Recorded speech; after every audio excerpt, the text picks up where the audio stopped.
Group below 6th match Scotland మరియు England ఆడారు. Scotland 10 ఓవర్స్కి 90 రన్స్కి 0 wickets ఉంది. ఈ మ్యాచ్ వర్షం కారణంగా మధ్యలో ఆగిపోయింది.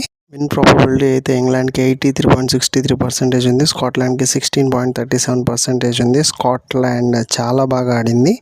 Scotland batsmen George Munsey 41 runs 31 బాల్స్లో కొట్టాడు. మైకేల్ జోన్స్ 45 రన్స్ 30 బాల్స్లో కొట్టాడు. అట్లా క్రిస్ జార్డన్ మరియు ఆదిల్ రషీద్ 2 ఓవర్స్కి ఎక్కువ రన్స్ ఇచ్చారు. జార్డన్ 24 రన్స్, రషీద్ 26 రన్స్ ఇచ్చారు. స్కాట్లాండ్ టాస్ గెలిచి బ్యాటింగ్ తీసుకుంది. స్కాట్లాండ్ టీం కూడా చాలా బాగుంది. పాయింట్స్ టేబుల్లో గ్రూప్ బిలో స్కాట్లాండ్ 2 మ్యాచెస్ ఆడి 1 విన్తో 3 పాయింట్స్తో ఫస్ట్ ప్లేస్లో ఉంది. ఇంగ్లాండ్ 1 మ్యాచ్ ఆడి 0 విన్స్తో 1 పాయింట్స్తో 4th ప్లేస్లో ఉంది. ఇంకా ఈ 2 టీమ్స్ ఆస్ట్రేలియా, నమీబియా, ఒమాన్తో ఆడున్నాయి. చూడాలి ఈ 2 ఎలా ఆడతాయి. Like, share, comment and subscribe.